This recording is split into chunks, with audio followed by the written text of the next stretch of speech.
I'll put it in there, so, His daughter. yeah, you just read it. But they can- Okay, 1 minute.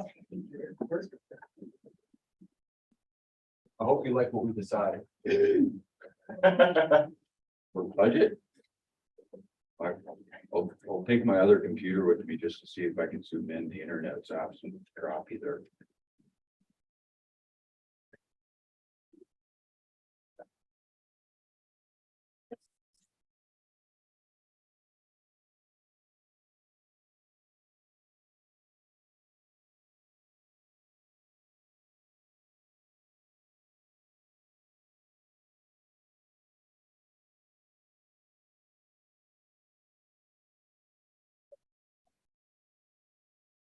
Good evening, everyone.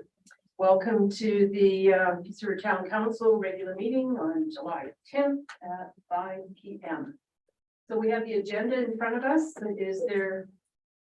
Well, first of all, I guess I should chat. Councillor Shannon is on virtual from someplace. She hasn't said she can't hear us, right? I'm here. Good. All good. Good. Okay, we have the agenda in front of us. Are there any additions or deletions? Yes, I do have an addition, your worship, please. Under section 14 closed session, I'd like to add an item NIR tender discussion. For it, section 16, disclosure harmful to business interest of a third party.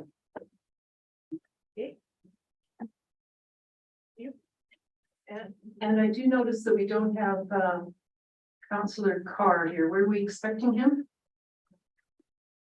My apologies, your worship. He will be unable to attend in the beginning. He's going to try to sign in later on. Okay, thank you.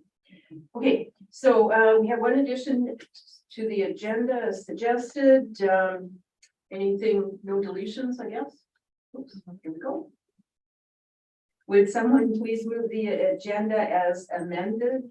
Councillor Good so moves. All those in favor? Aye. Great, it is carried. Okay, we have the minutes of June 24th regular council meeting in front of us. You've had a chance to review them. Are there any edits that somebody would like to suggest? If not, would someone please move the adoption? The council adopt the minutes of the June 24th, 2023 regular council meeting as presented. Thank you. All those in favor of that motion? Great, it is carried. Next up, we have public hearings. Apparently we don't have any. So now we have presentations, and the first one are grants to organizations with Peace River Pride Society. So if you just want to come forth and turn on the mic and say your name and start the presentation. Yeah. Hi, I'm Victoria. I am the current chairperson of the Peace River Pride Society. We put forth an application to provide 4 swim events at the town of Peace River, Peace Regional Pool, actually. And there's a couple of reasons for that. We applied for 200, so we actually have already rented it once this year to be able to put that to for our members. So we know that the price is about $250 for the event that we're putting on. We realized that the town could potentially just give us the space to do that, but we still wanted to be able to present to you for that. So I have a little bit of information just on part of the reason that the Pride Society wants to be able to offer this to our community and to our members.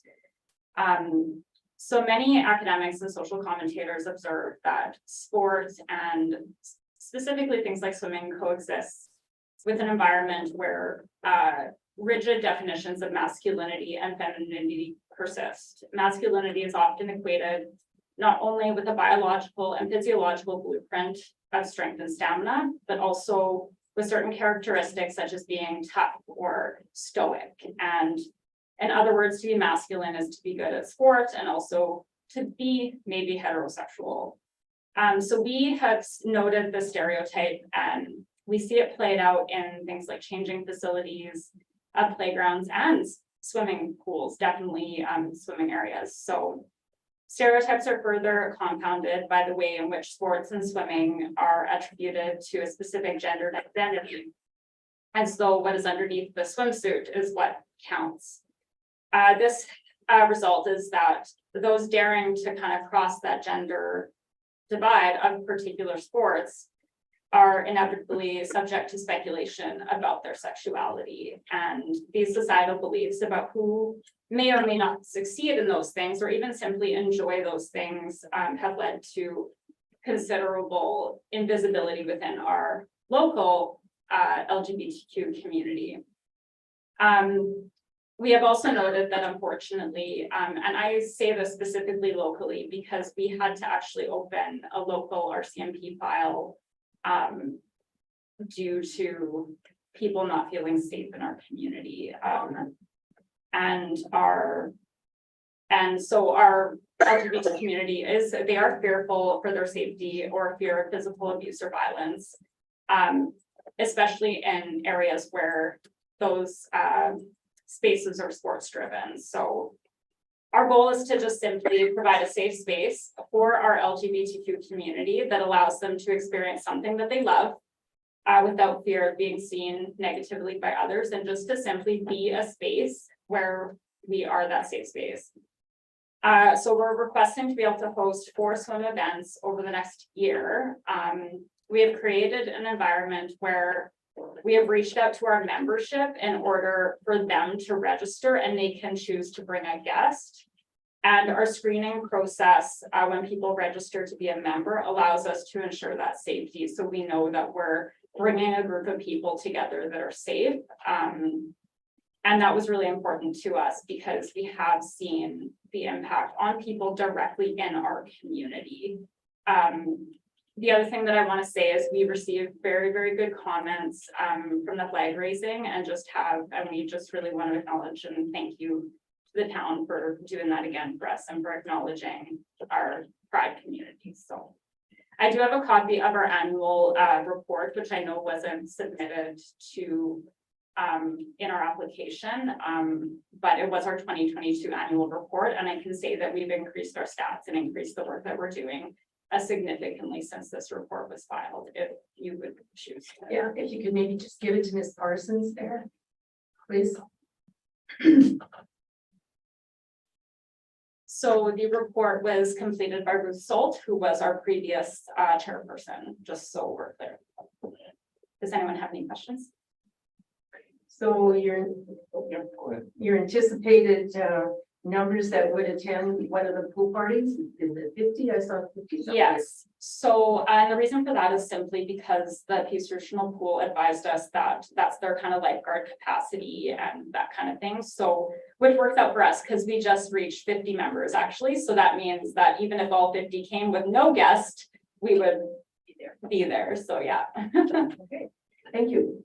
Deputy Mayor Ford. Yeah, just a couple of questions. During your presentation, you used the word open to the community, and then you also used the words to your members. So is this a public event or is it private to your membership? So sort of a combination of both, because we do accept all memberships and we just go through our screening process. Basically, the questions outlined in our membership form, for those that are against anything kind of pride related, they would probably just decide to not do that.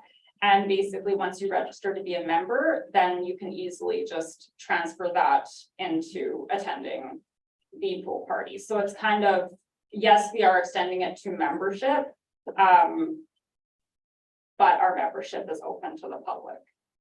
Okay, so that kind of answers my second question then, is if, let's say, somebody from another community, even if it's in Manning or high level, heard about this, they would be accepted to attend the event Yes, as long as they pass the screening process. yeah. Okay, thank you.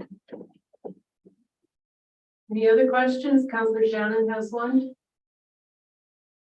So your total membership and all is 50 people. Is that your membership? Yes, so our annual report will say it, but I believe prior to our annual general meeting, we had 26 members and we are now at 50. So, yeah. I know it doesn't seem like a lot, but for a small society, it's actually quite significant. And just the fact that we're tracking it, I feel we should get get points for that. Okay, thank you. Thanks. Counselors, any further questions? Deputy Mayor?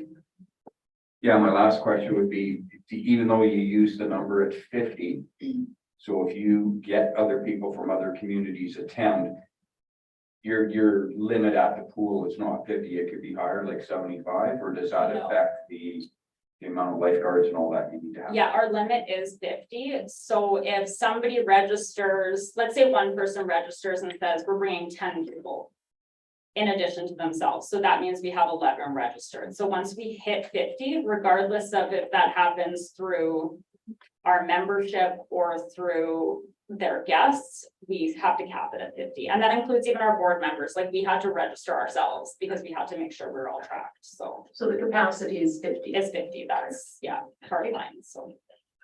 Any further questions? Okay, well, thank you very much, Victoria. So process is now that it goes back to admin and then comes to another council meeting. Sounds good. Thank you. Thank you very much. Thank you. Okay, our next presentation is with Alberta Transportation. There's a Peace River Bridge construction update and Mr. Chase Milligan, Regional Director, Transportation and Economic Corridors. Quite the title. Economic corridors are in there. Great. Can you hear me? Yeah, Yeah. perfect. Thank you very much, Mayor.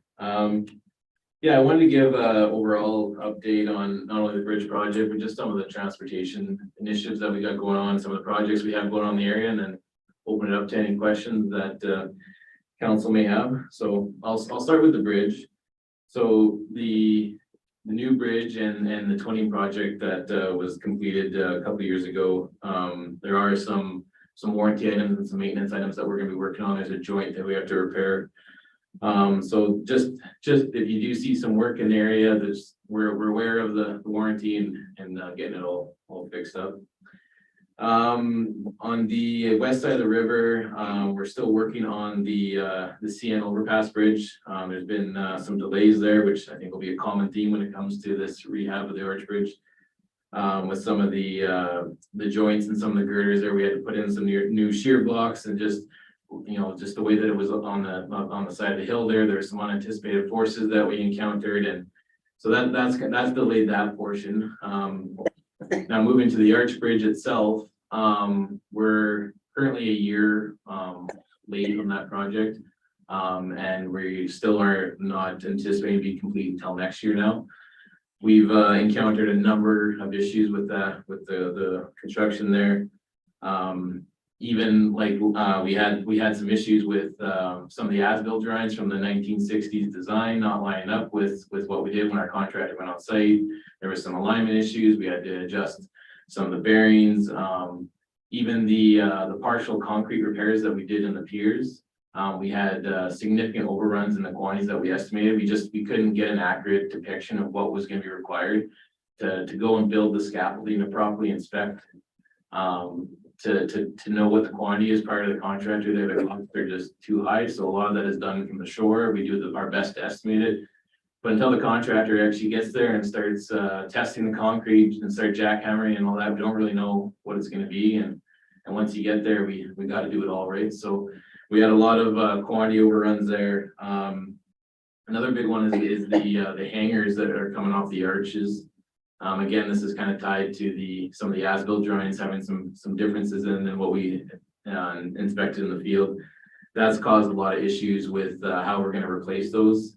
At first, we thought that there was going to be a large enough space to get a person in to do some of the work, but due to our current OH&S and confined space laws that maybe weren't as strong as they were in the 60s. So is that's you're driving here and it's this side part? So that the arch that goes up and then there's the hangers that come down and then there's the posts that come down and there's the hangers underneath that. So we have to replace those, and there's been a lot of challenges that we've encountered with this rehab, which is not uncommon with rehabs, especially a large project at this scale. So right now, we're looking at potentially opening the bridge to traffic this winter, but we're not sure yet. We're still working with the contractor. We would then for sure have to shut it down again for a couple months span next summer. And then we're hoping to have everything complete by next summer. But I will be able to give an update later to council, maybe in a month, whether we're gonna open it this winter for the winter months. Just lots, even paint, we're having some deficiencies with paint. We have to repaint some segments, and there's just it just seems like one of those projects that everything could go wrong, did go wrong, so. But we are making our way forward on that one, and you know, at least we still do have 3 lanes open on the new bridge as well, so. We really appreciate that. Yeah, so we just wanna, you know, thank council and the town for the patience. I know it's been a long haul with all the construction going on. Are there any questions on the bridge, or I can move on to some other updates? So any questions on the bridge aspect? You already answered my question with that dip right on the very, on this side of the bridge. Right, yeah, and That's the deficiency. that's that you're talking about? the joint there, yeah, Okay, so, yeah. So I have a question with respect to the, you know, the nice pinkish covering of the cement on the underpasses and stuff like that. There's a couple of sections where it seems to be peeling off. Would that be fixed? Yes, yeah. Okay. Yeah. Great. Thank you. Any other questions? We're good for now, okay? Okay, so, I know administration of the town had inquired about us updating our future planning study, on the West Hill there at Highway 2 and 78th Street. Right now, we've got a bunch of land that's been protected for a future interchange, which we do all over the province, right? We try to plan far into the future and make sure that the land is there for when we do the eventual upgrades. Highway 2 is eventually gonna be considered a freeway corridor, where all at-grade accesses would be removed in the future, and it would be only interchanges.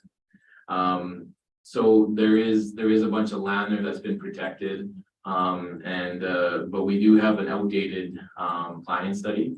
So we're hoping, we got money allocated for planning studies, and we ranked them, and we're just waiting for our minister to approve the list of planning studies that we want to do, but we're hoping that we can get started on procuring an engineer and updating that planning study this year. It would probably take a full year process to update that planning study. There would be engagement with the town for any changes for what we do there.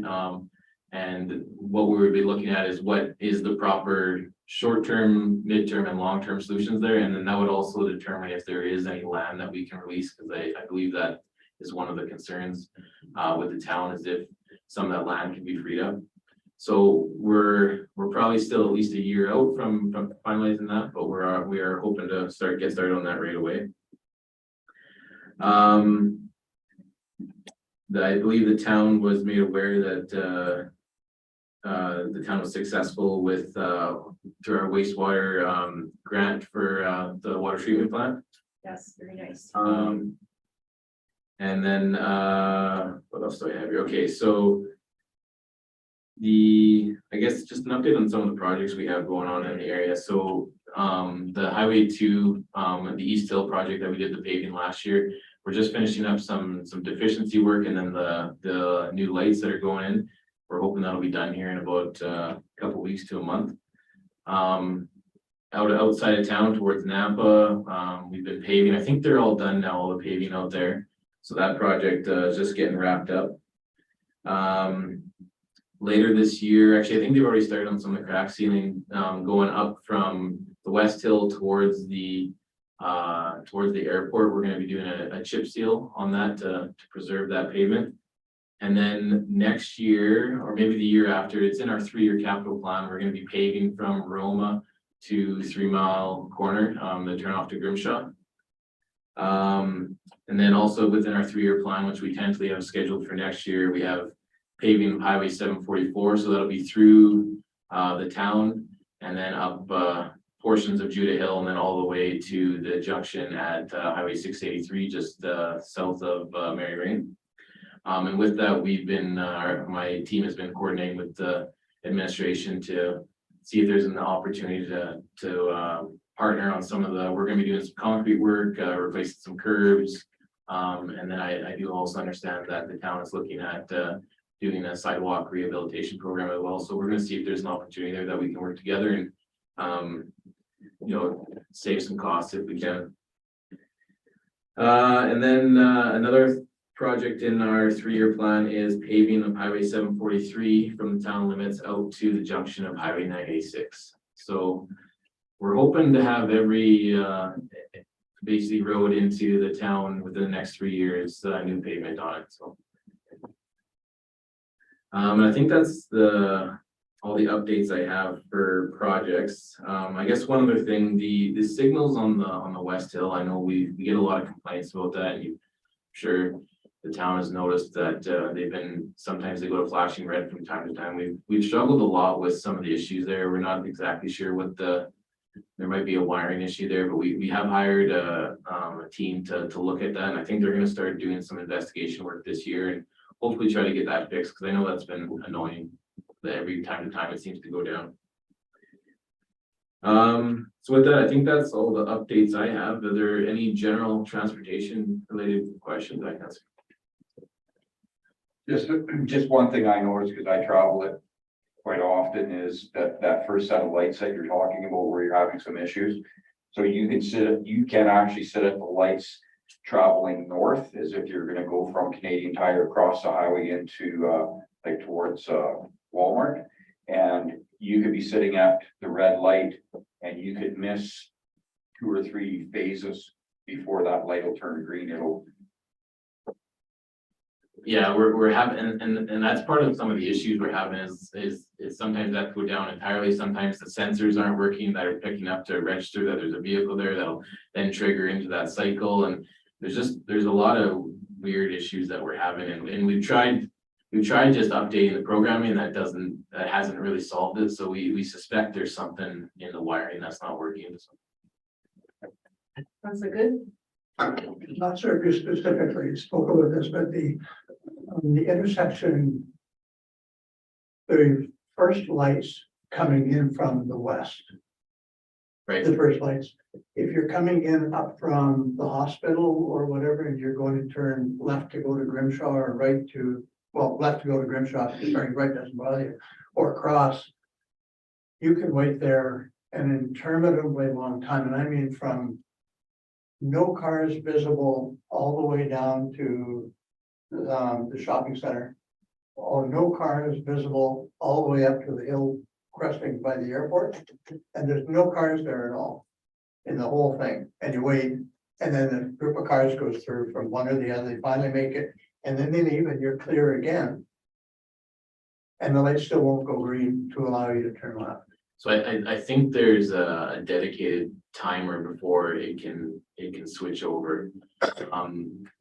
It's tricky with those type of things, because we want to make sure that we impede traffic on the main line as little as possible, especially because there's not a lot of turning movement there. I don't know if, like, we're gonna be looking at the wiring stuff of the other two, but we can maybe look at, I'll get the team to look at the phasing of that one as well and see if there's any improvements that can be Because made. when you can wait 2 or 3 clean cycles of traffic, and I've done it, you finally go, this is, I mean, no. Yeah. I'll have our team just look at the phasing there and see if there's any improvements that can be made. Like I know some people, when they're leaving the hospital, will actually go to the right, head down to the lights to go across 74th, because they don't want to get stuck for that interminably long time, so. Anyways, that's fine, thank you. Yeah, and when I'm on the highway, I really appreciate that green light going straight through. And that's where the balance is we don't want to disrupt, and it's also a safety hazard, if there is a lot of traffic coming, and then that goes red, right? So it's a balancing act, but there's a lot of times there are improvements that can be made, so. Sure, appreciate it. Councillor Shannon, do you have any questions? Not at this time.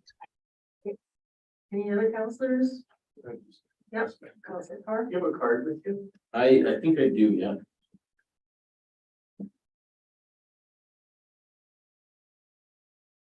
Yeah, I can hand some out after. I have one other question relates back to the bridge. So on River Road, which is 94th Street, there's two channels that come down off the bridge, and I think they're directing water from someplace. So it forms a big puddle at the bottom on 94th Street, sometimes over the sidewalk, and then ice forms. Nice shade place too. And I'm wondering if transportation has been able to look at any of that situation. So, yeah, we did have icing there this spring. There's not a way to really fix that. It just needs to be steamed out in the springtime. It's just the culvert it depends, every year is different too, right? But that was the main issue there, was just freezing up of that culvert. So I'm thinking right, here's this pad under the bridge and there's two channels coming down either side of it. Oh, sorry, I was thinking on that's just the small, okay, and okay, I'd have to, those then hit the gutter and then they go. The gutter, I guess, comes down, forces the water onto the sidewalk and puddles thereabouts. Madam Mayor, if I could interject, Sure. we have talked to AT about that and they have discussed solutions that I think they're looking to implement. Lovely, thank you. Yeah, so I was supposed to actually have our bridge manager, Tyler Wilson, here today, because he's very familiar with the project, but unfortunately he had a family thing come up and couldn't get him, so. Okay, so we're looking at maybe the Arch Bridge being open a little bit this winter, but then it would close. It would have to close for sure, and we're still not certain whether it is the right thing to open it this winter or not, just depending on. I hate to say, but it's hard if people get used to going 80 and then they have to go 50 again. Yes. You know, we're trained very quickly to go higher, but not lower. Yeah. But yeah, once we have a better idea of kind of what the contractor schedule is and some of the issues, then we can definitely report back to council and even get input on what council thinks would be the best thing to do. Well, thank you. Councilors, any further questions? Well, thank you very much, Mr. Milligan, and it was very informative and good to hear all this paving that's going to go on in the 3-year plan, so. Yeah. Okay, well, thank you very much for having me. I'll pass out some cards here. Sure. Thank you.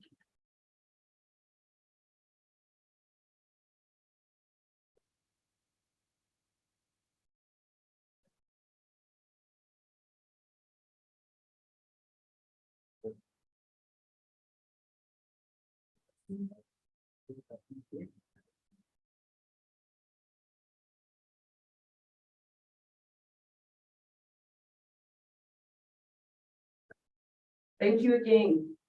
Have a good summer. Thank you. Next up in our agenda, we have bylaws and bylaw number 2138, bylaw to amend land use bylaw number 1891. And acting director Modi is going to talk to us about this one.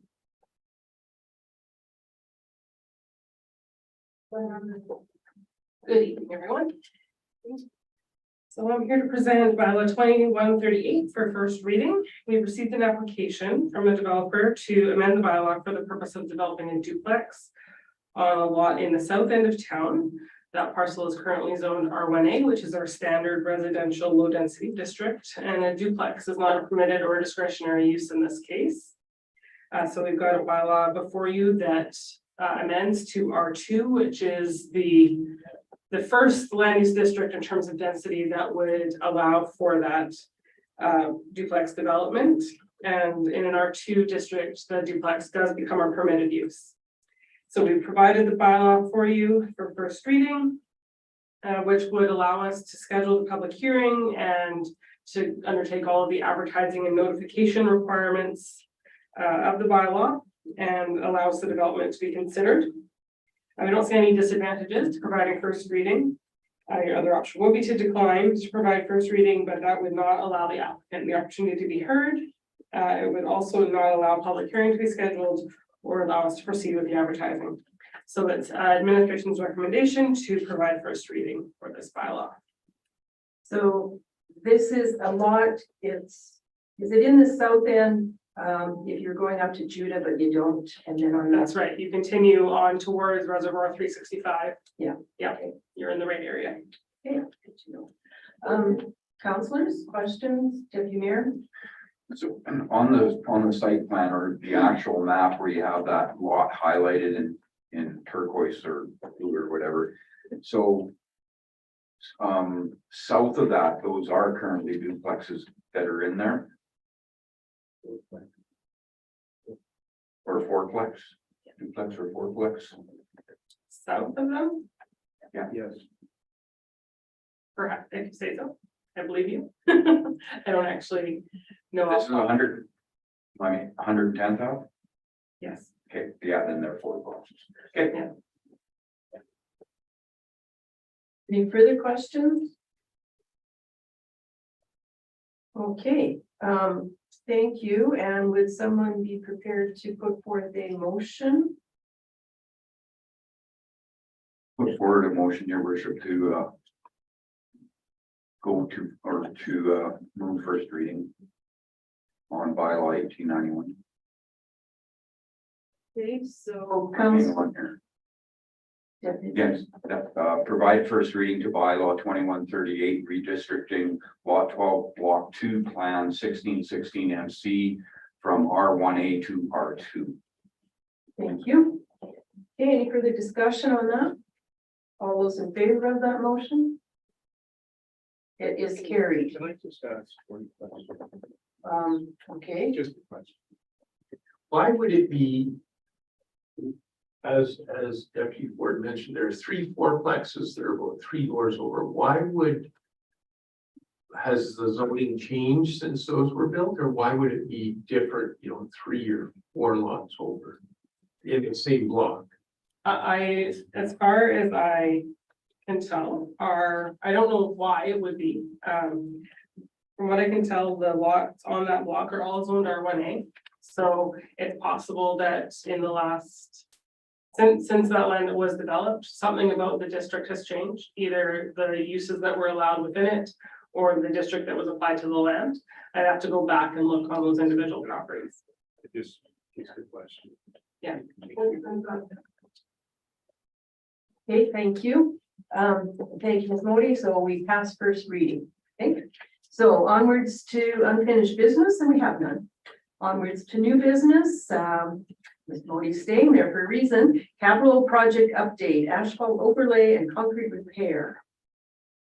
So I'm to bring a second update on this program to council. So we did award the RFP for the asphalt overlay and sidewalk replacement program. We received 3 qualified proposals, with the difference in fees between those proposals being about $20,000. And after an evaluation, we have awarded that project to McElhaney. We awarded on June 30th. We've already held our first project kickoff meeting, and we're targeting to tender the 2023 program in late July. So just keeping council informed about our progress on that. Thank you. So with the discussion from transportation just now, is that likely maybe to impact any of the sidewalk part of things? Excuse me. Not on this project. That one is more tied into the Main Street concrete repair, where we are talking to AT and also looking carefully at the drawings that they're moving forward with. Great, thank you. Councilors, any questions on this report? Okay, thank you, Ms. Modi, and would someone be prepared to accept this for information? Councilor Good. Okay. All those in favor? It is carried. Thank you. Next up, grants to organizations, application review from the Underground Music Society and the Peace River Arts Club with Director Bell.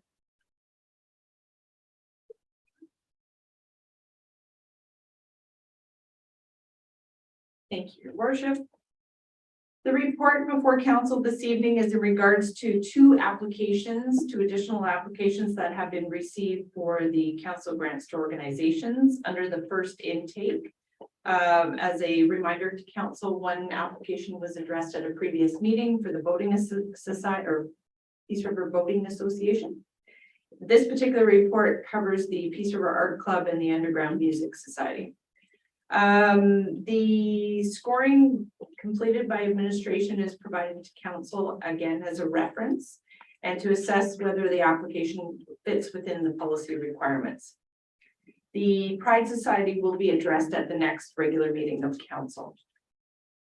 The report provides council with three options. First option, to award both the applicants the full funding request as per their applications. The art club's request was predominantly for operational purposes and promotion of their new centers. Definitely a worthy component to their application.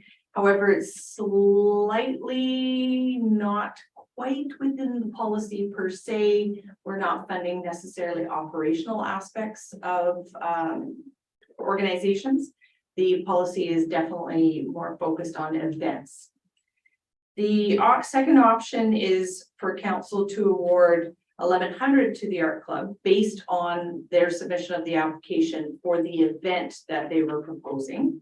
And 700 to the Underground Music Society. This again ties into how the application and the policy sort of merge together, as it were. Option 3 is for council to provide direction on your choice of how the funding amounts that you would like to fund both applicants. You have a $12,500 remaining budget for 3 applications in total. Just a reminder, we have that third one that we'd be looking at in July. How would you like to proceed? So, councilors, questions? Councilor Shannon, any questions? No, not right now. I'm looking, Okay. Councilors, any question? Councilor Good. So, probably a clarification, if option 1 for the Peace River Art Club is 7,500, option 2 for the Peace River Art Club was how much? 1,100. So substantial drop in funding. Yeah, based on their budget. If, based on their budget, if we go by the direction that was set forth in the policy, am I correct? Correct. But council can choose an amount outside of that also. It's sort of a That budget, one of the, something like a budget amount. The answer is yes, budgets are not Is it built in guideline? stone, they're made on paper. Yeah. For a reason. I will defer that comment to the accountants in the room to respond. So in terms of the Underground Music Society, how about that one, councilors? Are we okay with the recommendation of $700 or not?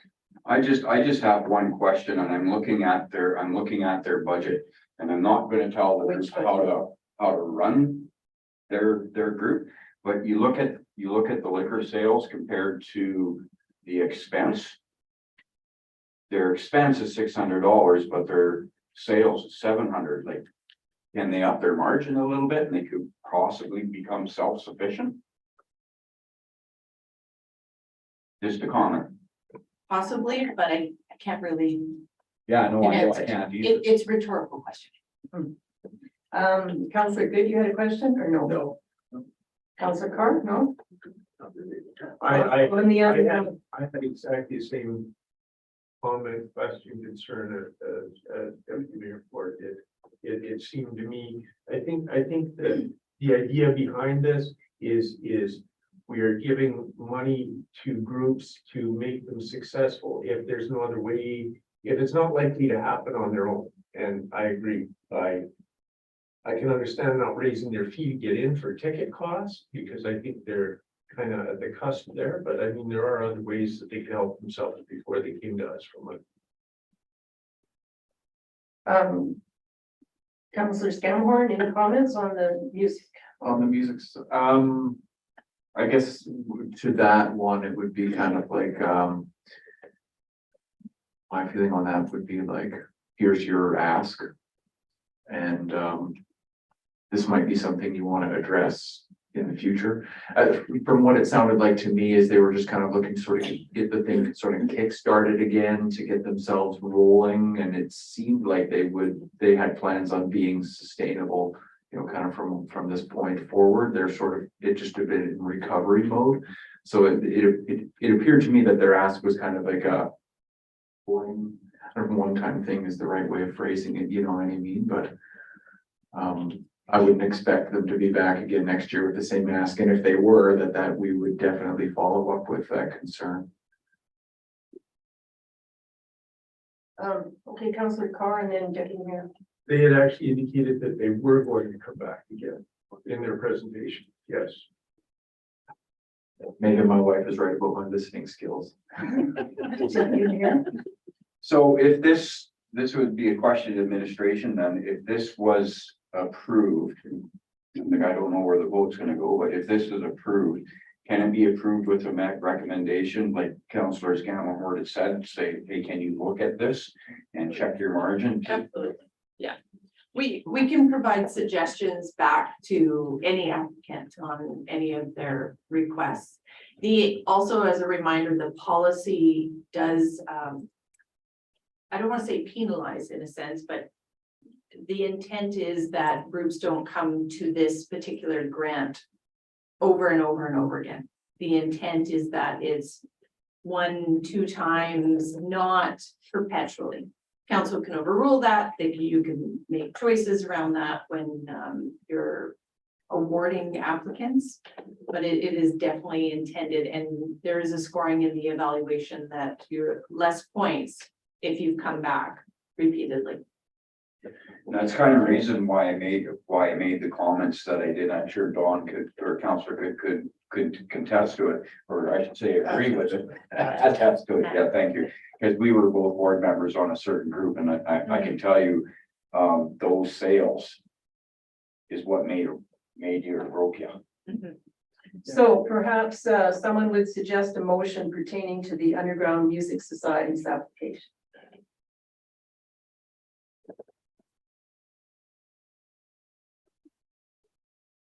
Okay.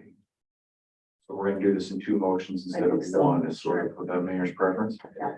So I'll move the council award $700 to the Underground Music Society as per their application request. With appropriate feedback from administration. Thank you. Any questions on the motion? All those in favor of the motion? Opposed? It is carried by the majority. Okay, now the other application was the Peace River Art Club. I know comments have been made about the event portion of it. I do see that more of the advertising could be thought to be for the event portion of it. In my mind, I can work it that way. So just throw that out there for a comment.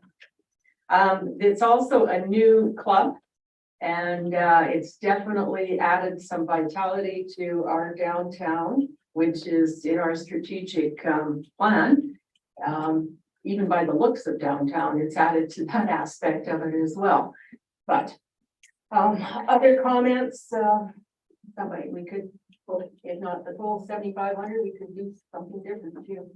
That's right. Councillor Carr made a comment a moment ago concerning organizations in general about we're not funding that keep coming back to the trough. But we are trying to help make successful organizations that may need a hand to get to be successful. And I think that might be a really good thought to carry with the Arts Club when you consider the number of organizations that supported them in their application. Probably more than I've ever seen in my experience. I don't think I've seen that many letters of support come in with just about anybody. So they went out and got support and have had pretty widespread community support. So I think that's a good point. If it's to do something that's going to help our community achieve in other areas, I don't really have a discomfort with giving them a really good hand to help them create something that's really successful. That's just my thoughts. Any other comments at the moment, Deputy Mayor? Where did the 1,100 number again come from in option 2? If you look at their budget, they specifically break out the gala that they're proposing. So though, that's where the 1,100 came from. We got an echo now. Yeah. Any other questions on this one? Okay, would someone like to propose a motion, Councillor Scammahorn? I do notice that in their communications budget, a lot of that budget is being spent locally, so we are not, this is something, we're not sending this money out of town. It's a lot of this money is used locally and supporting radio station, local magazine. And that sort of thing. There's social media costs that is a very small. The Chamber of Commerce, signs, advertising, there's local companies that do all of these things. Very little of that money would be, kind of be disappearing from the town as well. So I see good leverage with what they're doing for some of these dollars, and which is something that personally I look for when we're investing in groups. So maybe I would move to get the proper wording in the motion here. I've moved the council award 5,000 to the Peace River Art Club.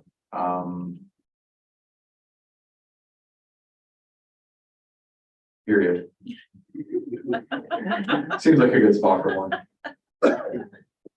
Okay, if you want to add from the grants to organizations. A friendly amendment, I would accept. Thank you. Further, And that's a starting motion. I'm not looking for a push the question right away. I think this is kind of get the ball rolling motion. further discussion? Yes. Would you care to take an amended motion? Amendments welcome. That's what we do here. Change the number to the 7,500 for what they're asking. The reason why I say that is I agree with the comments coming from all of our colleagues that this is a good support. Okay. Okay, so we've never had amendments to motions here, so, so then we're gonna vote on the amendment, and then we vote on the original something as amended. Okay, so And discussions to on, receive it as a friendly amendment to my motion, and we do it once. Used to be able. yeah, Okay. Friendly amendment. It's a friend. I would receive it as a friendly amendment. okay, so we're now discussing a motion to award 7,500 to the Art Hub for their application. Further comments? Councillor Shannon, any further comment? No, I agree with pretty much everything that was said about the art club. I think if they need our help, that we should be there to support them. I think they're doing a great job for downtown. Okay, thank you. Any further comments though? Yeah, just one comment. I go back to my comments when the art club presented and all the support letters they had from I know it was 8 or 9 support letters from businesses and organizations through the community. So I think this is a good ask. Okay, any further comments? Okay, then, the motion is to award 7,500 to the Peace River Art Club, I think, from the grants to organizations fund. All those in favor of that motion? It is carried. Thank you, and thank you, Director Bell, for getting us through that one. Next up, we have appointment of the Town of Peace River Assessor with Director Mudford.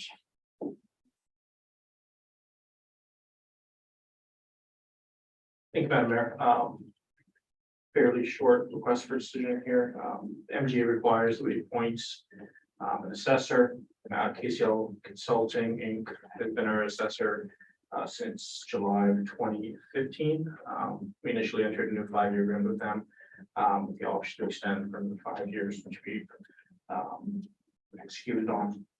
So we're option 1 is council appoints Kevin Lawrence, KCL Consulting Inc. as designated officer to carry out the functions, duties, and powers of a municipal assessor for Town of Peace River for the 2020 tax year. This would ensure that we're in compliant with the MGA, and there's no disadvantages or financial implications. Option 2 would be to decline the appointment. which would cause us not be in compliance with the MGA, and they cause disruptions with any assessment appeals to come in. Our recommendation from administration is that council appoint Kevin Lawrence of KCL Consulting Inc. as the designated officer. And we'll open up for any questions. Thanks.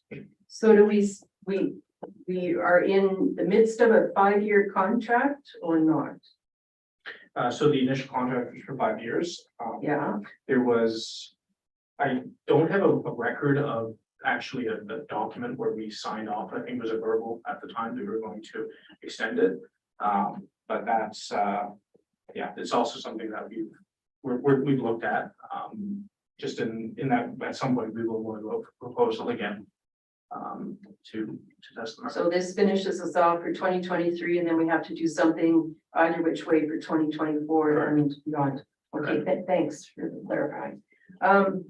Further questions? So with this being passed, you're just asking for the 1 year, but is it, as the mayor had mentioned, is it worthwhile looking into to see if we can do a contract longer than 1 year? Is that beneficial? Our recommendation would be, again, that there's no, to my knowledge, there's no written extension. It was a verbal at the time that we would continue to use them, use their services, which would put us up to basically 1 more year in addition to this, so the end of 2024. But again, we can, at that point, we go with a proposal to test the market. Thank you. Any other questions? Okay, with respect to the question here, the appointment of the municipal assessor, would someone like to make a motion? Councilor Carr? Sure, I make a motion to appoint the municipal assessor. Okay, so Councilor Carr has made a motion to appoint Kevin Lawrence of KCL Consulting as the As a designated officer to carry out the functions, duties, and powers of municipal assessor for the town of Peace River for the 2023 tax year. Thank you. Any further questions or discussion? All those in favor? It is carried. We have our assessor. Thank you, Mr. Bedford. Next up is the number 4, the Peace Regional Waste Management Company Green Municipal Fund application, CAO Miller. Thank you, Your Worship. So the request for decision before council at this time is the Peace Regional Waste Management Company is applying for funding under the Green Municipal Fund grant. And the application that they're submitting for is they have been running a waste to energy pilot project since the fall of 2020. They've had some very positive results throughout the project, so they are applying for funding to extend their program. The project is reducing waste volumes and decreasing greenhouse gas emissions and hope to create job opportunities in the region. So County of Northern Sunrise is going to be, Northern Sunrise County is going to be the designated municipal grant applicant. And so we are just seeking council's endorsement for the application. So if council does support this, I would like to suggest that the letter be tweaked someplace in there to talk about a little bit about collaboration. That seems to be a favorite word with our present government in terms of grants and stuff. But anyways, councilors, questions, discussion? Motion, Councilor Good. I'll move the council endorse Peace Regional Waste Management Corporation's application of the Green Municipal Fund Grant Program for their pyrolysis facility expansion project. Thank you. Thank you. Any further discussion? All those in favor of the motion? It is carried. Thank you, Director CAO Miller. The next one up is revised council remuneration, travel and expense policy, and CAO Miller. Thank you again. So we're back to the council remuneration policy. Since we had our last discussion, There's two policy drafts that has been brought forward for your consideration and direction again to move forward to the next phase. So the first one, version 1 is as was originally presented at the last meeting. So the intent of this policy, the way this one was drafted in version 1 is everything would be all inclusive in the monthly honorarium, with the exception of those designated or set aside per diem days for conference attendance or training attendance. The second, and then version 1 had all of the changes outlined that we talked about that was brought forward last discussion. So listed in here, and these changes for the most part carry into both versions. So we clarified that council reports need to be submitted in writing. 2.7, and this had directed that per diems paid by external committees be made payable to the town of Peace River. We may need to revisit that because that might not be acceptable to all of the committees that do so.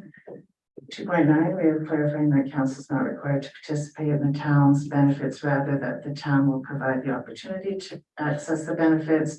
3.1, we did the addition to define the dollar value per diems. We have increasing the per diem allotment for FCM conference from 4 days to 5 days.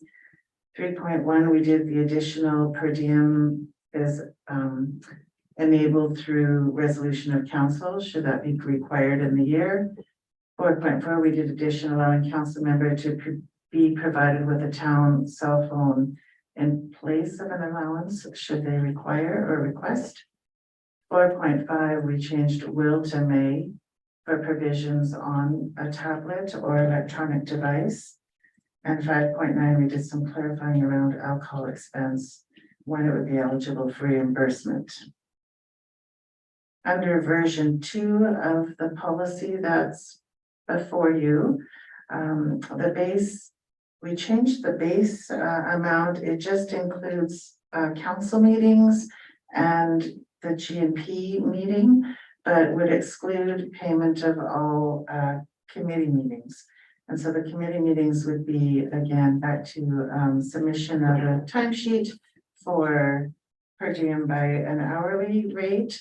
And this version suggests then introducing an hourly rate for per diems for meetings, and then have to a daily rate for when you attend conventions or full day training. And similarly, all the other changes were carried through. So hoping that council have an opportunity to go through it all, do some serious, consideration of all of the points, can provide some more feedback, did some inquiry, and provide us with more direction on which way to go from here. Okay, Councillor Good. Just a question. So basically what you're asking tonight, if I'm correct in understanding, and it may have been a late understanding, but I think I do, is you're looking for, are we comfortable with basically option 1 or option 2, and then direct to go forward from option 1 or option 2?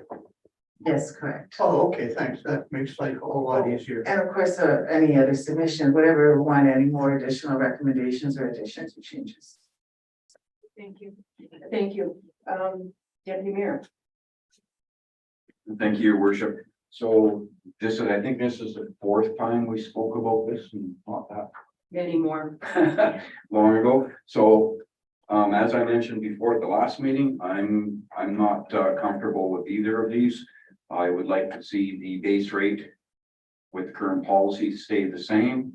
The only thing that goes on your timesheet is your committee meetings, your council meetings, GMP, and your conferences. The stuff like if I was to go to a fire department open house, or if I would have to bring greetings on behalf of the mayor at some sort of event, be included in your base salary. So I'm going to stick with that. Those are So kind of you're my comments. So you're looking at option, none of these because of the council meeting. That's. Yeah. I think the current policy that we have just needs to be tweaked a little bit. As far as totally doing a total rewrite, like I say, my comments, Um, they are what they are, I guess. well, I would say that your comments not to include those in the hourly part of things, that's a major philosophical change. I would say, so it's not a little bit big. Okay, other comments at this point in time? Councillor Good? One other question, and I think I brought up at last meeting, and it was a very big change of heart on my side. Was that people be allowed to not claim if they wish to not claim? Is that in the option two that I didn't read it or didn't see it there? Because that's one thing that, like I say, originally I thought, no, go through the stuff of, applying for tax or whatever the heck, all that rigmarole, which I can see as being an option. I can, but it's a lot of paperwork. The other one where you fill out an expense sheet, you put it in and you don't expense it if you don't want it or don't care, I find philosophically I'm comfortable with, and I'm also, it's less, to my mind, less work.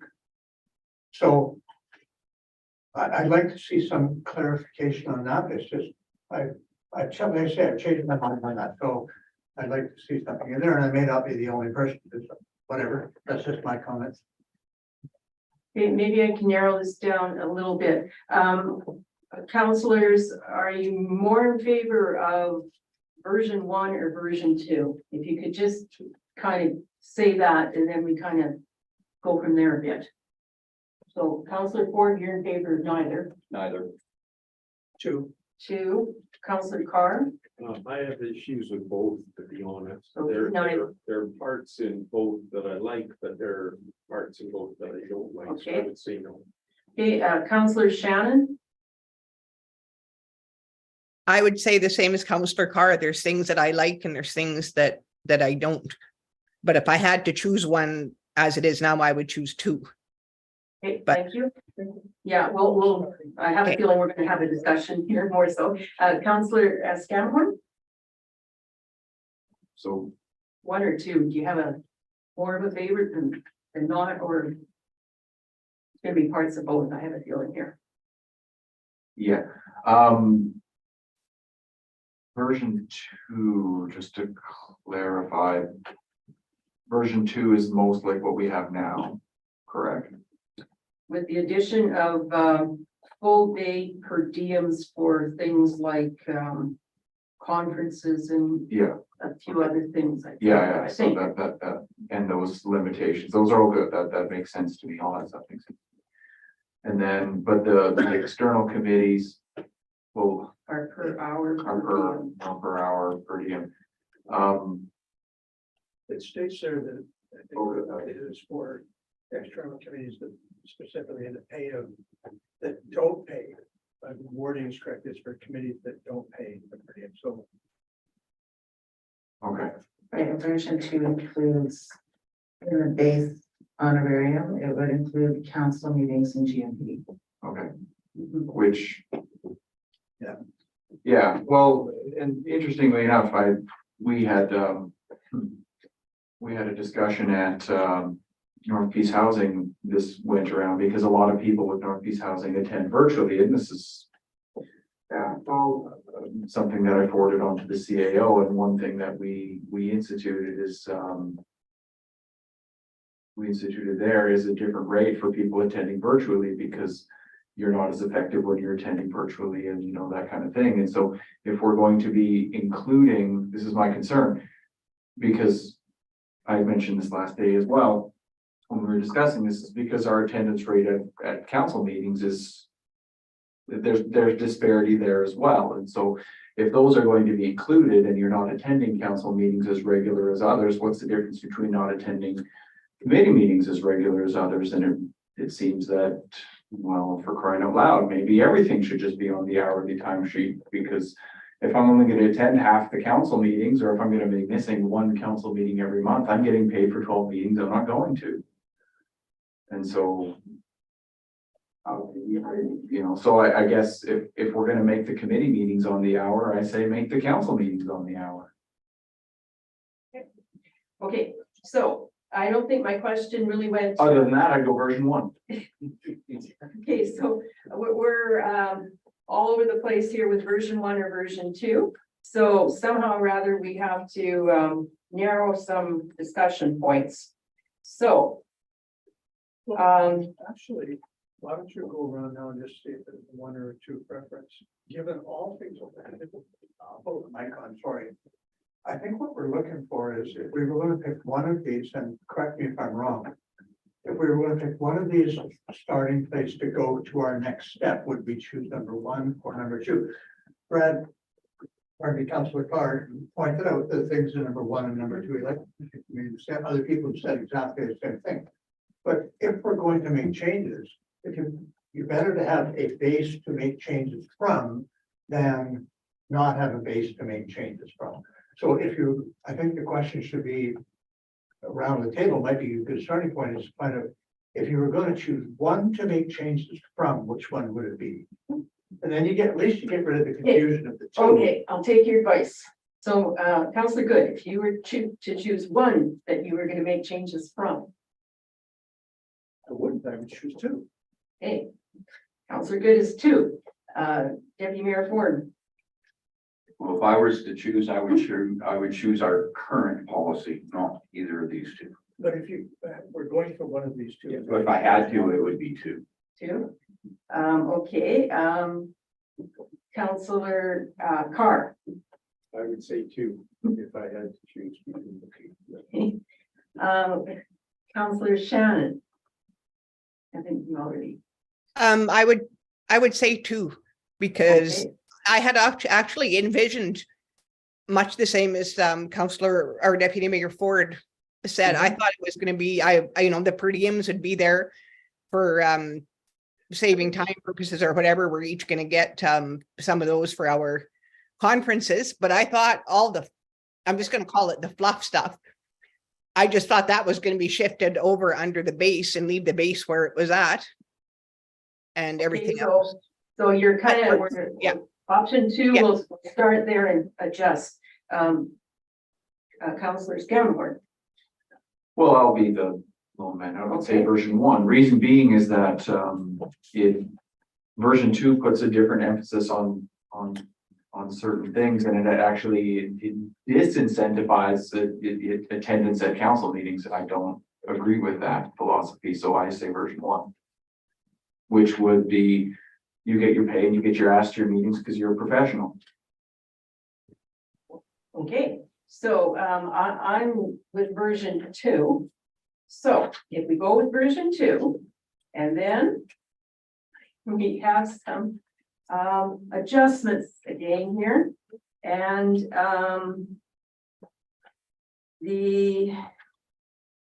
I guess we just have to figure out what we're doing with section 2.4, which is the philosophy that either some regular, and that this now says regular, special, and organizational council meeting attendance is within the basic honorarium, or shifted out to the per diem like we have at the present time. That's one of the things we'll have to get our minds around.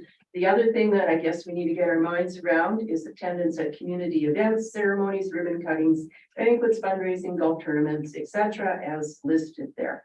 So let's see if we can come up with what we want to do about regular, special, and organizational meetings, counting within the basic or other ways.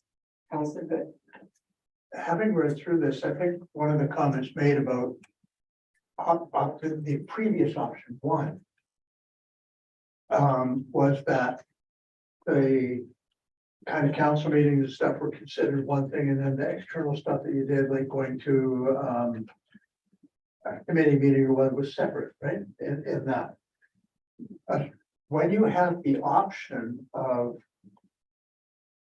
again, I think that people should have the opportunity to be compensated fairly for the work they do. I don't have a problem with that. I don't think the public has a problem with people being compensated fairly or reasonably.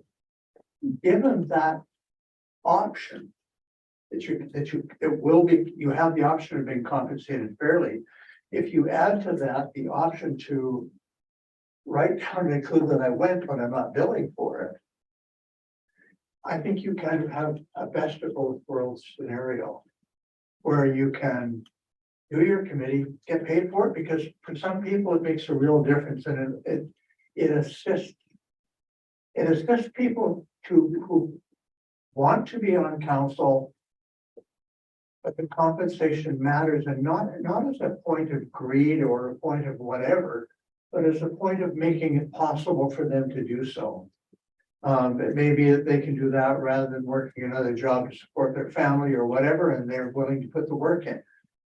But other people who are in a different circumstance have the ability of saying, I'm just not going to claim for that. So So it could we, gives- could I we, think gives you the yeah. freedom. So it's could we first of all decide though, are we wanting council meetings and those regular meetings, council meeting and GNP meetings, I guess, and organizational meetings to be within the basic, whether or not Yeah, somebody puts okay. it down or not. So the question is, do we want those within the basic or do we want them separate per diem according to the length of the meeting? That I would like to decide. So council meetings, special meetings, GNP meetings and your appointed committees, I would suggest that go on your timesheet. I would, So you're saying like we do now? Yeah. Okay, so Councillor Good, do you have a different point to raise about just that aspect? that included public hearings, correct? Yeah. Okay, All meetings would essentially be okay. per diem or whatever, but not in the base. Okay. Yeah. Okay. Yes, how about you, Councillor Carr, what do you think?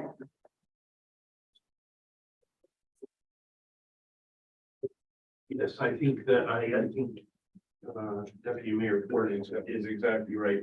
And as Shelley or Councillor Shannon indicated, what you're expected to show up for, you should be able to bill for. What you choose to show up for lack of a better word, fluff. You do not bill for, that's including your base salary. That's what I would like to see. Okay, so those 4 types of meetings that we listed, you would put them on per diem. Yes. Councillor Shannon, Yes, I would say so. Yes, agree with that. okay. Councillor Scannell. Repeat. I would prefer that to splitting them out. So it's one or the other. It's all in or it's all out, in my estimation. So as the will of the group, it should be on the hour. Okay, then I'm going to be on the hour. So, administration, for the 2.4 A and B and C, we are back to as we have it right now with per diems. So, still to be discussed. Okay, then, we seem to have things referred to as fluff. So, it's a.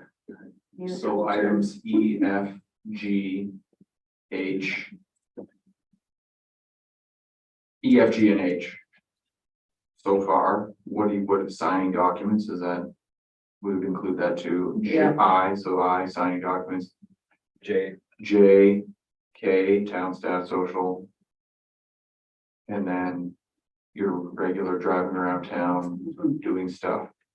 And so items The rest of them through stay there. there, well, out of town travel time.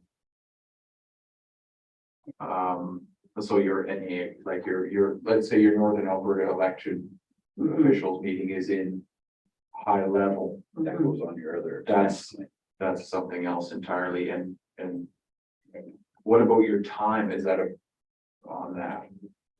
Well, all councilors would be getting a basic honorarium, which covers certain things, like in our present policy, signing documents is included in the Yeah, basic thing. but I mean, like, if your committee is meeting in Grand Prairie, that's a little bit different than my committee meeting at Baytex, I think over here, if we get to it, there's something about, out of town travel. Yeah. And your expense is not only your expense, but your time. Okay, Yeah. fair enough then, good enough. that's the way I'm attributing. So the only one that's basically is M, and it's original, the N is.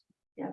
So the one that I'm referring to is the G, I think. So I have looked at many of our different municipalities' policies, and some include that and some exclude it. Some say it's in your basic if you are just attending because it's a supportive thing, you want to attend it. You have to give a speech or something. Some of them say, well, that's a little different. That goes over on the per diem business. So, and you know, you have to realize all of these policies, their honorarium and their per diems are kind of intertwined. So I guess I'm okay with it. My speeches are getting shorter as time goes on, put it that way. Yeah, that, I agree with that. I think all of that should be part of the base salary. But I'd like to get back to a comment that Councillor Good made earlier. And also at a previous meeting, CAO Miller brought it up as far as having a form that you could, like a timesheet, that you could fill out saying, hey, I went to this event, I went to this event, Yeah, I I went to think we're this getting event. to that. Yeah, so, and I'm gonna use myself as an example, because on my latest timesheet, I charge for my committee meetings and my, my council meetings I'm supposed to go to. I also attended a charity golf tournament for Victim Services / DRCMP. It went on my timesheet. I also went to the fire department open house for the inauguration of the new aerial truck. That went on my timesheet, and in brackets, it said not submitting time. That way, the public knows that I'm attending those events. So we've already had that discussion, and there is a discussion about whether or not the present policy and how it handles that. So we're saying in future, perhaps that will change, so we're all on the same page with respect to that. So it's an example. My computer just went off here sometimes. Okay, is there anything else on 2.4 that somebody wants to? Just a comment on, I think your comments about if you're going to a community event, a ceremony, whatever, because you're there, because you support it, you're whatever. And part of your regular duties, I do like the comment you made about if you're being asked to be an official at it. For example, as your graduation, you get the invitation as the mayor to come do it. Because people want you there, and you're going to be the one that has to go, and not only other council staff to show up, because nobody cares if we show up, and probably rightfully so. But they do want the mayor there, and I think that either has to be well compensated in the base honorarium, either well compensated in the base honorarium, or it has to be allowed in age if you're going to be there and you're going to be part of the function or part of the ceremony. So I think we have to. I think that made myself clear on that. I think you have to have some differentiation too. If I go to a graduation or to some event, I think it's something I'd like to support, but I don't have to give a speech. I just sit there basically and sit in the grass. That's one thing. And, you know, in all of these policies, there's a differentiation between mayor, deputy, and councillors for the most part. Some of them also rotate their deputies every 6 months. So that just becomes one blank category.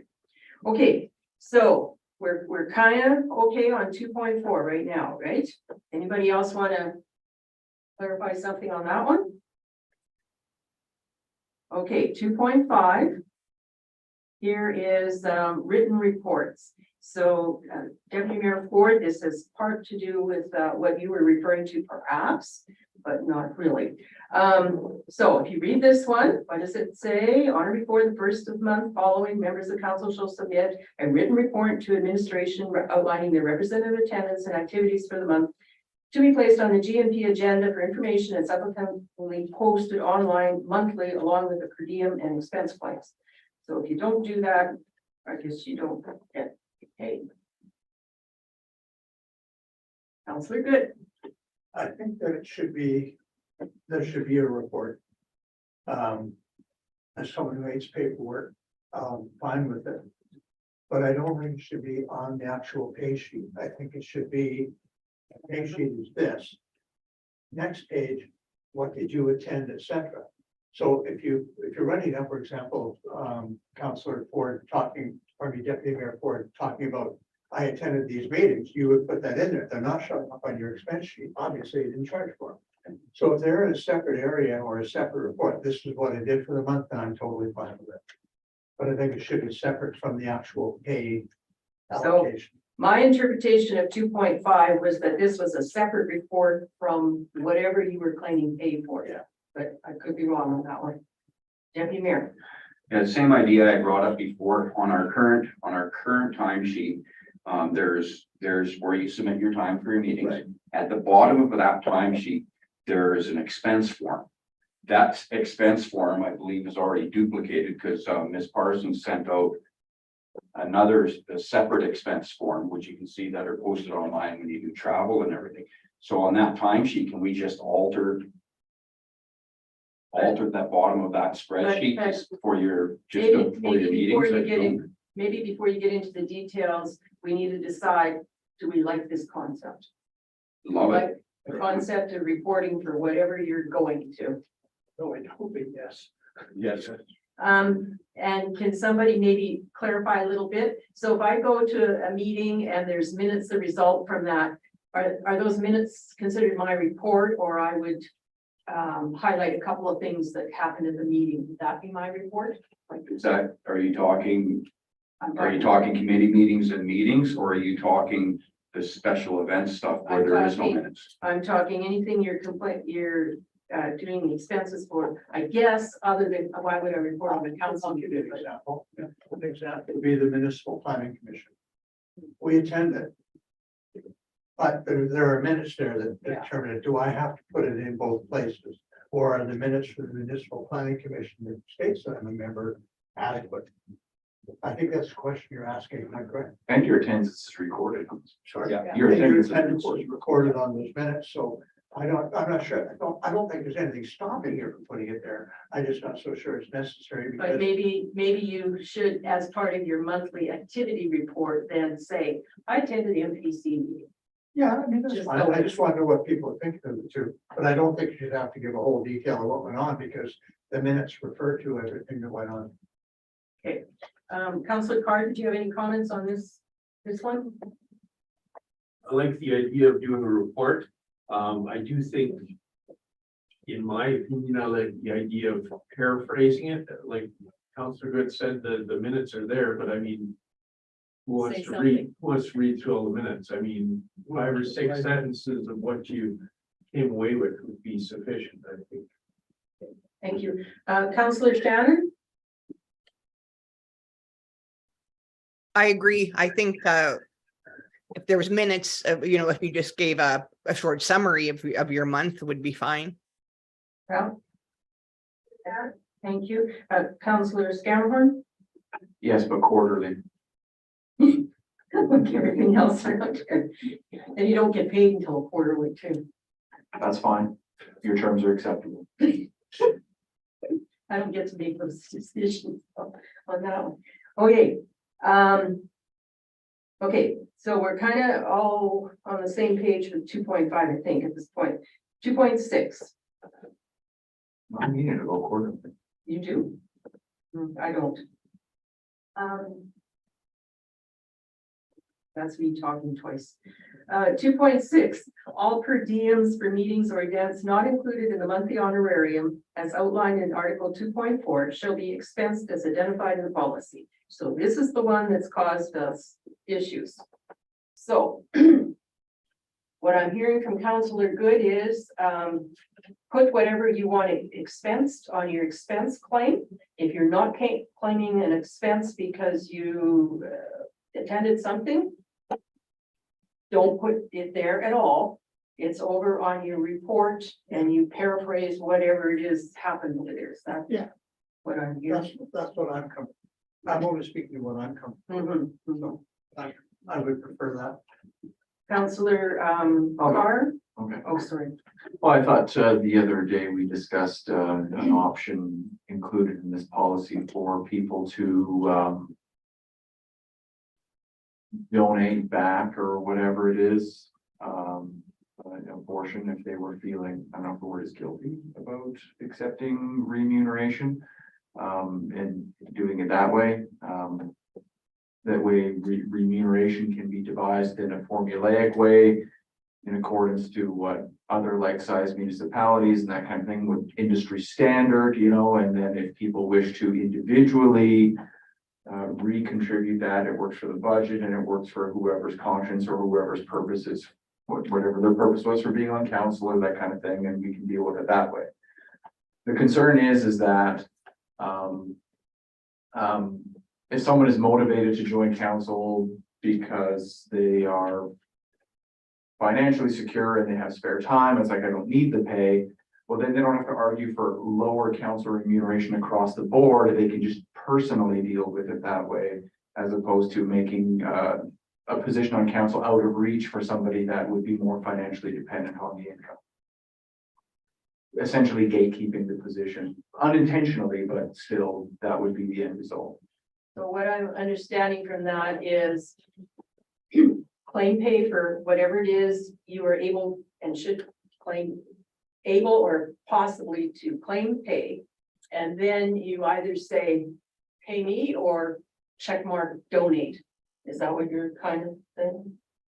Well, it takes it away from the individual event, as you could say, like a percentage or whatever, as opposed to administration trying to figure out, well, this event is getting claimed by this person, but not by this person, and this, and blah, blah, blah. It's a nightmare. Just deal with it in one choice, like 25% of mine can go back. And then everyone does it the same way, and the paperwork all looks the same way, and it's done uniformly. But the person would have to actually claim for everything possible to claim for. Which would be much less according to what we're up to now. But anything that they could possibly claim for, like Councillor Ford's example of the fire thing there, he would not. Which, well, under the current policy it's in, under the new policy it would be out. But if the fire thing was claimable, he would have to claim it, right? And then what would happen? Well, then he could choose to donate a portion of his remuneration back on a percentage basis as opposed to an event by event basis. So it's done once. As opposed to being done for every time. And then everybody's doing things the same way. Well, individuals are doing it their way. So Well, if he well, wants they to- shouldn't be, is what I'm saying, is then the budget works for administration. Because the same number is going across the table. Yeah. The same paperwork is being submitted by everybody in the same way, in a uniform way. And whatever percentage someone feels like donating back is done one time in one way, as opposed to in 7 different ways. Councillor X says, So our job here to create policies, to create policy that works efficiently Yeah. and is easy to understand and whatever, not, well, this guy does it this way, and this guy does it that way, and that guy does it that way, which is ridiculous. that was the donation piece would lead to that. I'm thinking. No, it wouldn't, because it would be me doing it one time at one percentage. But your percentage is different than his percentage. Yes, and I've Yeah, done it right. once for the whole entire year or whatever time period we select, as opposed to 7 events attended by 7 people, all being submitted 7 different ways. I'm claiming an hour, I'm claiming 2, I'm claiming none. It's like, Okay, Deputy Mayor and then Councillor Shannon. So just to comment on that, if, like, I'm gonna disagree with that. Number one, it defeats the purpose. Because if, for instance, I'm gonna use me as an example, the golf tournament. Why should I claim for a golf tournament or get paid for a golf tournament? Turn around and donate that money, because it defeats the purpose, because the money still comes from the taxpayer. At the end of the day, it comes from the taxpayer. So whether I choose to donate it to here, or back, or back to the town, okay, that still comes out of the tax base. Number two, who's paying the tax? I still have to pay the taxes on those earnings. But if all that kind of stuff is included in your base salary, we don't have an issue with it. Well, it wouldn't be under the current thing, and if it's donated back to the town, you get a receipt for that, so you know you don't pay the tax on it. And if it's donated back to the town, according to what I suggested, no, it would not come out of the pocket of the taxpayer, because it would go back. But other than that, I agree with everything. Okay, Counselor Shannon and then Counselor Good. Well, I was just gonna say the same thing. If we're not having those, the only time we had a problem was when it was more for those community type social events that we didn't feel right charging for, and with a good reason. So if we are leaving our base rate the same and putting all that kind of stuff under there, then we don't have anything to worry about, correct? Then it's all under just moved under the base, and then nobody claims, and everybody's nothing happens. Like that, I'm just not getting now what Councillor Scamahorn means, because it would all be under our base. Unless he was meaning something else, if he can. So, okay, other than the social fluff events, is there something else that somebody would not claim for? No, that should cover it all. I can't think of anything else. I would claim for anything except for those type of events. So if it's under our base salary and in basis like it is basically like it is now, except moving all those things over, then we wouldn't have an issue. Okay, I guess then in that point, what would happen to the base salary? So its current number as it is now, whatever it happens to be. If we are putting more time into other events that now are not going on our hourly timesheet that are going to cover the base, logic says, well, then the base would go up a proportion for everybody to cover that time that's no longer on there. But if someone disagrees that that amount should go up, that's what this idea would take care of. So you can have the amount that you feel you're worth or wish to donate or whatever, and whatever the industry standard would happen to be, the committee that is struck, and according to this policy later on to determine how that would go. You know, if that's not a number that one is not personally satisfied with, then on their own conscience, they can deal with that. Right, the base honorarium would be there. The town budget would know what's being spent on base honoraria and give a year-to-year comparison that's possible, new council, old council, whatever. So we got some idea what the budget amount is required. So people after that would be able to say, well, I got paid $1,000 this month. They on their own would donate if they so choose someplace, right? Back to the town. Back to the town. Now, if they choose to donate, look, you can donate your money wherever Yeah. you like, but I'm saying in the policy, creating a pathway so that if back to the town is your choice, then, you know, fair enough. So you would be happy perhaps if there was a part in here someplace that says, any member of council is. Well, look, let's put it this way. Suppose myself, whether this is happening or not, whatever. Suppose myself, I say, you know, anything I get from the town, 10% of that I give. Let's suppose that's what I do, okay? And the base salary goes up or doesn't go up, depending on how someone argues that to happen. Well, if the base salary, let's say it's reduced, it should get reduced. Well, then whatever that 10% is, that's also reduced. But if I would like to continue to do that and not reduce that, then I can, you know, allowing that to happen. If someone else says, look, I don't want the base salary to change for myself or whatever that number is, I have an avenue of doing that without having to argue for everyone's salary to be reduced just for my personal preference. That way, the policy we're making is a policy for the town, not a policy for each person's conscience. They can deal with their conscience on their own. It's built into the policy that way, as opposed to saying, well, we should all get paid less because I think I should get paid less. So what I get from your conversation is that you want a way, or you're suggesting that there be a way for counselors, including mayor, to donate elements of their home pay back to the town.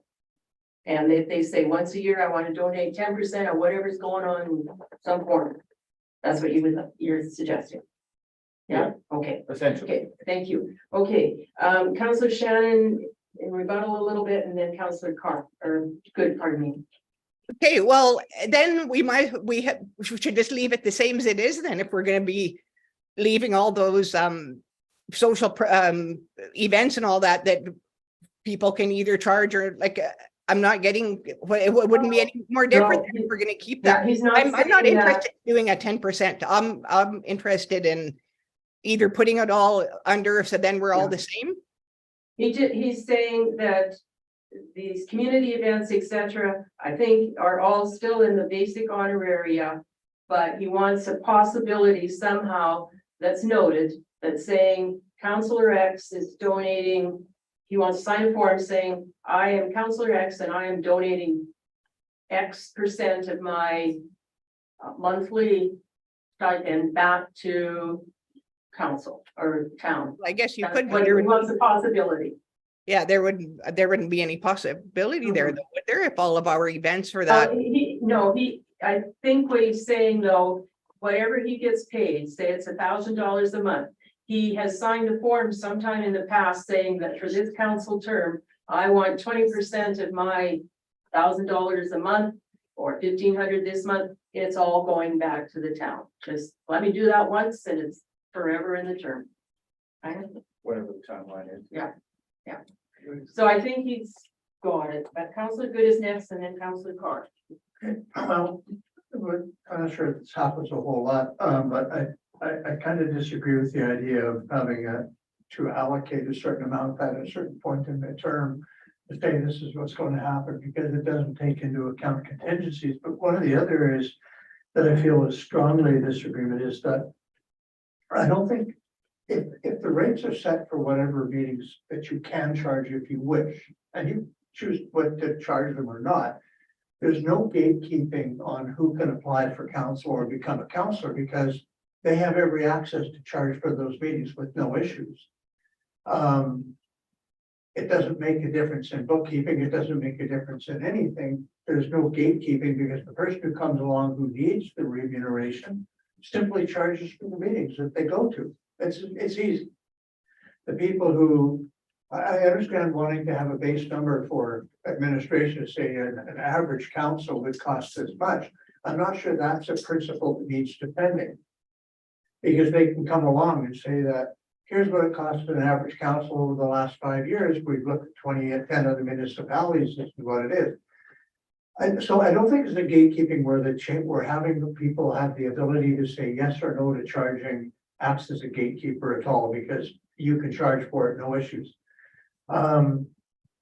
If you wish. The bookkeeping, and I'd like to ask people who actually do the bookkeeping, would it make it that much easier if it's on an expense report and I just don't charge for it? You're gonna know how much to bill, you're not gonna know how much, because it's on the expense report. Bill it, and if it's not on the expense report, you don't. Is that gonna be a real difficult thing for administration to administer? I can't see it being. It's like if I send in an invoice, you pay my invoice. If another invoice is different from another company, you pay the invoice. That to me, it's not a bookkeeping, trying to argue that it's simpler bookkeeping. I don't think it makes that, I don't think that argument is sustainable. That's just ridiculous. So I'm just trying to capture the wishes of administration in Sure. trying to get us all to a place of a policy that we can agree with that works for administration, which Sure. if I'm doing a bad job of that, hey, someone let me know. Even from that side of the table, fair enough. I mean, I accept the criticism from my betters, in the finance world any time. But I think the assumption was when this in the changing of this policy and the changing of the philosophy of how we were doing things, the original and particularly in version 1, all these things are gonna fall under now the base salary, that the base salary would increase, correct? Correct. Okay, because I'm hearing people argue around the table saying, no, we don't want the base, we want all this stuff included in the base salary and leave the base salary the same, which is a pay cut, which is what the argument I was making earlier around gatekeeping. Intentional or not. Right. So am I starting to sound a little less crazy? No, but that's why I'm saying if you have the base salary being X and you're allowed to be paid for the external things, whatever they are, there's no gatekeeping. Yeah, I don't care about that. Right, so at that point, we put in our invoice, which is effectively our pay sheet, unless I'm wrong. That's effectively my invoice, which could be different than Byron's, it could be different than Councillor Ford, pardon me, Councillor Scaramore and Councillor Ford. Is that, and I seriously would like to ask administrators, would that be a difficult thing to administer? I lost track of this. Yeah. Madam Mayor, I can very cautiously delve into the discussion here. It's, we can administer it, like it's possible to put it through our payroll system or however. If, I think it's important, like council fully understand why we want to make sure that the full cost of council is included in our system. If we, through our payroll system, had a code where you're basically getting zero, you're not getting compensated for it, but we're recognizing the expense and the revenue. I think that would be a satisfactory solution, but it's still, we still need to show the true cost of council in our financials. And there is the part also about the taxation that we would be taxed on the amount that we're paid, and if we decided to donate it, freedom, we decided to donate it to one organization, yes, we could have it as a taxable deduction, but not all organizations that accept donations can give you the taxable deduction, which means that you're not going to get the tax, you are going to be taxed on the amount, your full amount. So the donation to me, once you allow donations outside of the town, for example. Hell no, that's between you and them. That's got nothing to do. Well, no, but that's your decision. That's going to be between me and them. And I'm saying, I don't want that's your decision to make it. We should be involved in that. My whole Well, idea of arguing not that could be charging a thing. for it doesn't affect you at all. So I'm getting lost in the conversation here. So, Councillor Carr, you had a comment? I had a question. You indicated that you would sign a form that you would donate 10%, 20%. Why would you need to sign a form, or did I misunderstand? No, I'm not signing anything. No, but you had indicated something. It kind of, I got lost there. I'm sorry. You know, do I have to walk through this whole thing again? I'm just not sure if I want to do that or not. So The basically, idea being that, okay, so we're gonna take all of our activities. Okay, all the ones that used to end up on our timesheet, a bunch of those are now no longer going to be on our timesheet. But they're still duties. So our base salary would increase to compensate for us doing those duties that are just no longer gonna be nitpicked away at on the timesheets anymore. Waste of time, useless, okay? Now, someone were to make the argument, well, look, I don't want my base salary to increase in accordance to that. I want it to stay exactly how it is now. Fine, you can do that. I was just proposing an avenue by which one could do that, as opposed to arguing that everybody's base rate should be reduced just because I think my base rate should not be that. Okay, sure. Thank you. Thank you for that. My next question is, you said the duties we're not going to be paid for. What duties are we not going to be paid for? Is this the stuff that has been referred to as fluff, or is? Yeah, we don't like that word, I don't think, but No, I let's know. go with that, the term, because it's the one we all understand currently. There's probably a better word, but I mean. Community events. Okay. Don't like that word. um, It picks the highlights, doesn't it? It really does. I'm just going to interrupt the conversation here for a moment. Mrs. Miller, we've got two guests in the audience. Are they part of our agenda? Yes, your worship, there for the in-camera discussion, closed session. I think our conversation on this topic will go on significantly longer. So we could go into in camera right now and come back to this discussion. I know that this is an enlightening conversation for the gentlemen, but their time is important as well. Yeah. So maybe let's take a break until 6:50. And then be back here and maybe somebody will move us into closed. We'll do our closed business, do whatever, and then we will come back out and carry on this discussion. Okay, Thank you, Your Worship. thank you. Okay, we're on break now to 6:50. Oh, we're still live, though, just a minute. I beg your pardon. Councilor Shannon would have to phone in. She have to We'll phone just- in on my phone for code. Just stop streaming.